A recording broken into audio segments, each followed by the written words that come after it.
Alrighty, I gave away my phone thing to go behind the chair so she can watch Coco Melon. Now you know you want to make it a little bigger so it'll fit yours too. Yeah, okay. So I gotta make another one. So I figured I don't remember how I made it, but we're gonna kind of like fight with this one and make sure. There we go. Oh, that's way too big. We can't use there we go. There we go.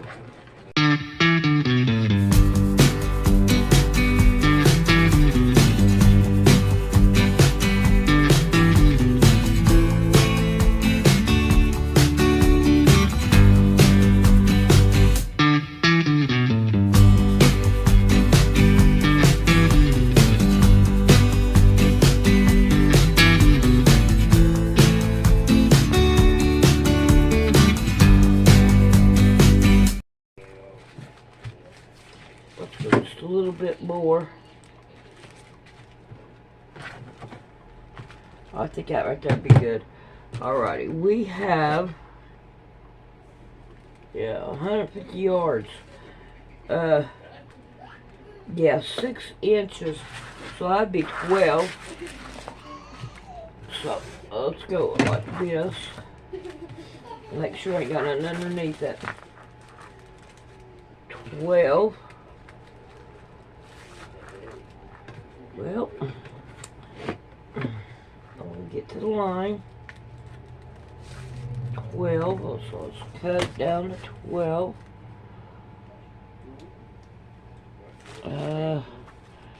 Do I have my cutter? Alright. Now, I'm going to put this down in here. Take this off. You can't do anything with it on.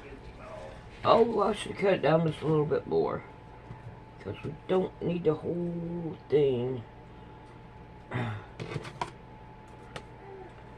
See if I can. Oh, damn it. Let's cut it down to 9. To 9. Level everything up. Okay. 1, 2, 3, 4, 5, 6, 7, 8, 9. Cause I ain't no need in having extra on there. I'm not making it for an iPad. Alrighty. Now, set that over there. Now, I got some strips. I probably don't need them this big. I think they're 2.5. So I think we could cut off and make it a 2-inch. And then that way we won't have all the extra. This has got little angels on it. We put that in our rug. Alright. Yeah, Rick's got a doctor's appointment today, and we are going to take Amelia with us, so we need to get her ready. And this way we can put Coco Melon on and go to the doctor, and she's entertained. We don't have a lot of crying going on. I don't want to be in the car no more. Get me out of here. So, yeah. Alrighty. Unfortunately, it did not work. Long sides, which is this side and this side, we want to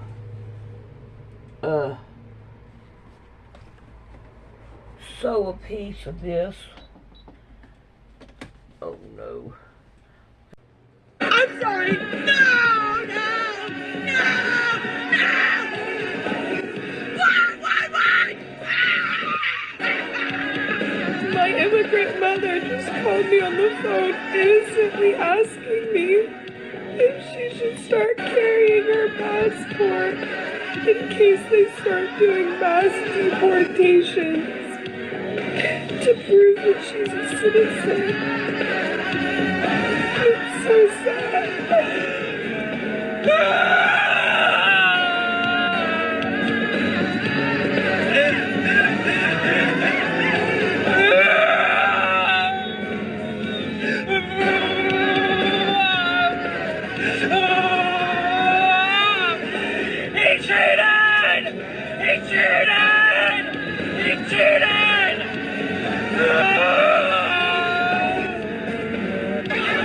So right now, there are a bunch of people losing their minds due to the recent election results. Honestly, I've never seen anything like it. Some people had no idea that they were surrounded by people who couldn't wait to vote for Trump, and fast. They couldn't wait. The voters were not messing around this time. They were like, nope. All this crap we've been going through ends tonight. And now people have been crying on the internet, having mental breakdowns and the like, and I guess this would be the fallout period for those who have gotten themselves emotionally invested in this. And as I am watching this happen, as I am watching people have a fit over this election, I'm reminded of something, which is the topic of the day. The Stanford prison experiment. After a few years of the media telling you what's what, it has become very easy for many people to lose touch with reality and lose their marbles because they were led into believing a lie. So the Stanford prison experiment was a psychological study conducted in 1971 by Dr. Philip Zimbardo, a professor at Stanford University, to examine the effects of perceived power and authority on human behavior. The study aimed to understand how people would act if they were placed in roles with significant power differences, specifically as guards or prisoners. Now, the experiment recruited 24 male college students who were deemed psychologically healthy and stable.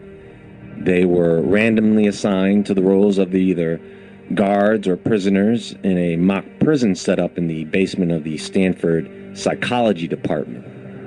Participants who were assigned as prisoners wore uniforms and were given identification numbers, while those assigned as guards wore uniforms, reflective sunglasses to prevent eye contact, and carried batons, giving them an authoritative appearance. The initial plan was for the experiment to last 2 weeks. So the participants quickly adapted to their assigned roles, with guards becoming authoritarian and, in many cases, aggressive, while prisoners became submissive and distressed. Within days, the guards began to enforce the rules. They began to psychologically torment the prisoners, and cruel behavior increased. Some of the guards handed out severe punishments, including solitary confinement and degrading tasks, without any ideas coming from the experimenters. The prisoners soon began to show signs of emotional breakdowns, stress, severe anxiety. Some had to be released early because they couldn't cope with the harsh treatment. Now, Dr. Zimbardo, who also acted as the prison superintendent, became so immersed in the experiment he ignored the extent of harm being inflicted. It wasn't until an outside observer, Dr. Christina Maslach, expressed concern about the ethics of the experiment, and so Zimbardo decided to terminate the experiment early. The study was stopped after just 6 days. This experiment demonstrated that under certain circumstances, ordinary people could engage in abusive behaviors if they perceived it as part of their role or duty. I'll say that again. Ordinary people could engage in abusive behaviors if they perceived it as part of their role or duty. So when you go out and see people in the world and you wonder why people who exhibit certain behaviors have a certain look attached to that behavior, you know, like a stereotype. This is why. When you see people freaking out about the election results, by the way, many of these people have not only lost their minds, they've lost some friends. Some of them have lost their partners. Some people have lost social media followers. Some people are losing subscribers and paid subscribers. Some of them, from what I've been hearing, gave up living after the election. They just ended it. And I'm praying not too many people took that option. Perception is powerful. And you can use perception to your advantage. When I walk out the house dressed in a suit, everyone's perception of me is different from their perception of me if I didn't. I get free stuff. The way I get treated by people in general is totally different. It almost makes me mad to know that just wearing certain clothing will affect someone's behavior toward you. It's really quite amazing, actually.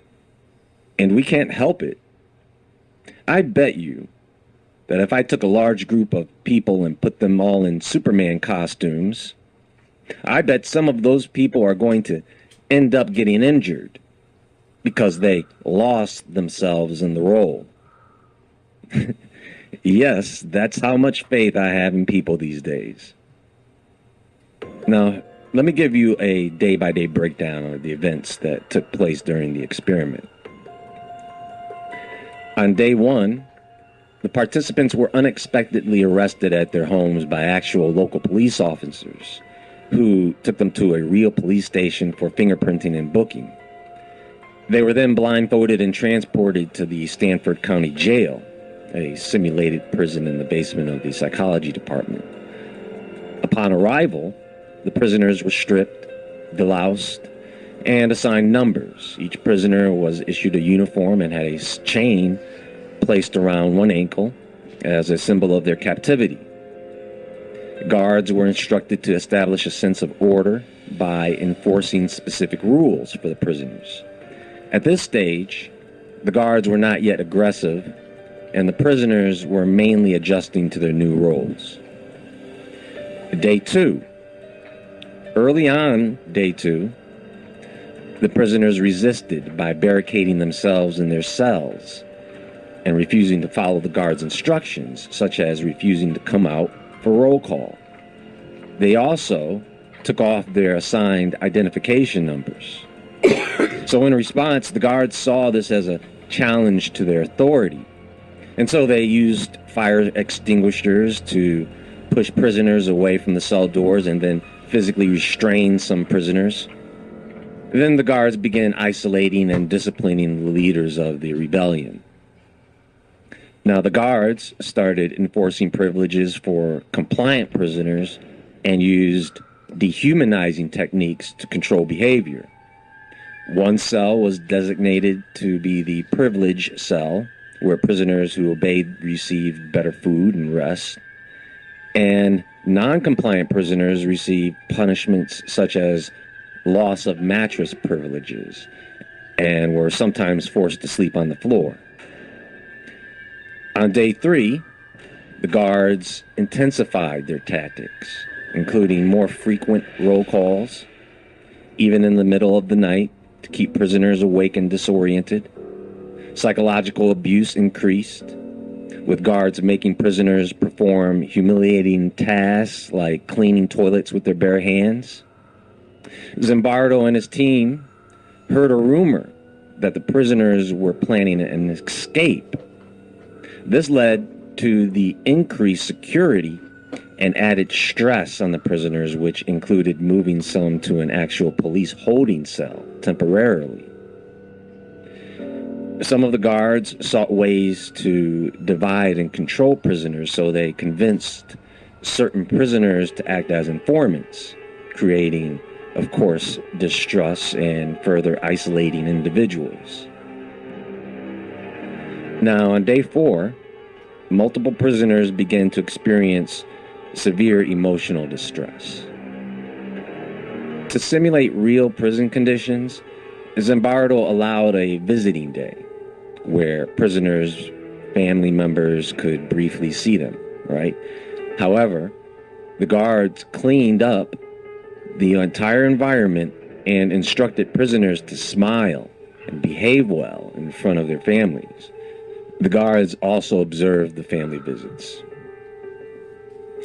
And after the family members left, the guards retaliated by intensifying the mistreatment of the prisoners, using sleep deprivation and forced physical exercises as punishment. Now, on day 5, the guards started implementing more degrading activities, such as forcing prisoners to simulate sexual acts. And that's all it took. 5 days, and they have already resorted to sexual depravity, adding a humiliating layer to the abuse. These actions were aimed at breaking the prisoners' spirits and solidifying the guards' dominance. And the power dynamic continued to affect both groups deeply. As a result of this, several prisoners showed extreme anxiety, depression, and a sense of hopelessness, while some guards became increasingly sadistic, enjoying the sense of power and control they wielded over the prisoners. It was allowed to continue up until the next day, when Dr. Christina Maslock, Zimbardo's girlfriend, visited the experiment and was disturbed by the guards' behavior and the suffering of the prisoners.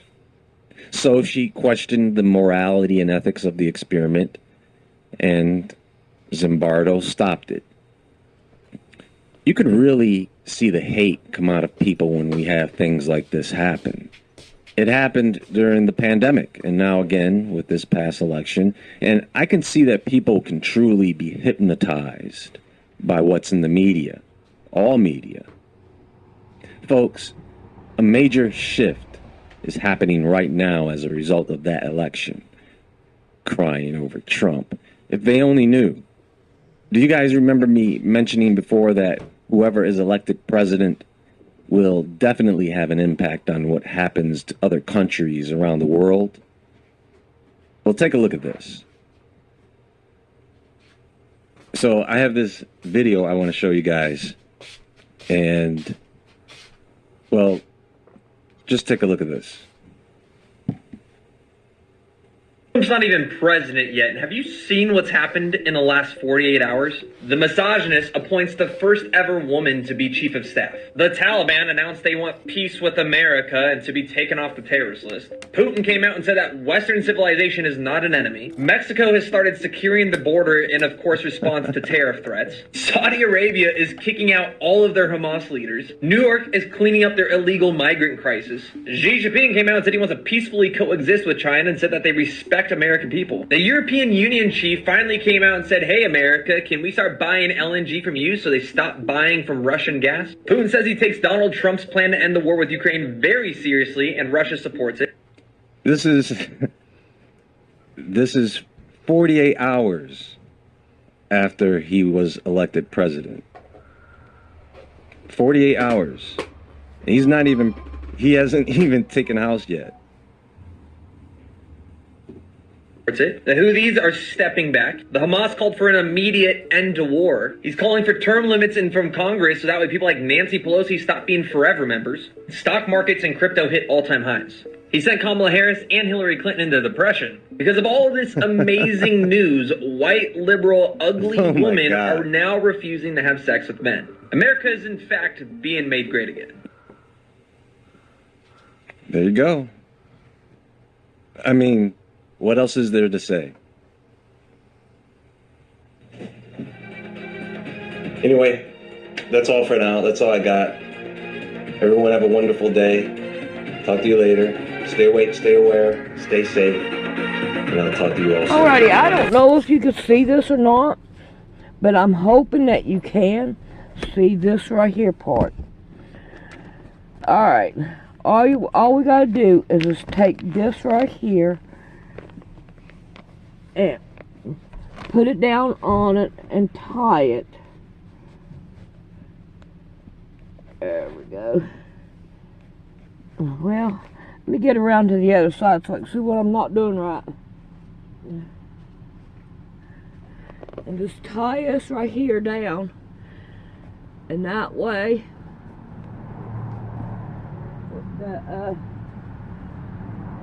they can see it from here. I hope you can.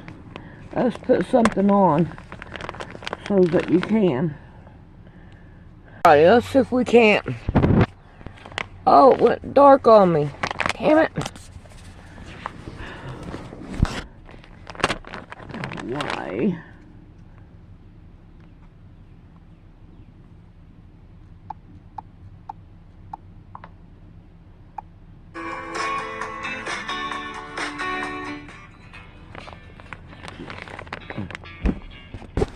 Alrighty. Where you at? There it is. Good morning! Ha ha! Alright, and all you have to do is push pause and then you can mash play. Well, there we go. And the snapper works too, so that's good. I wish I had somebody out here help me, but Rick's got the baby. Alright, there we go. We'll see you later.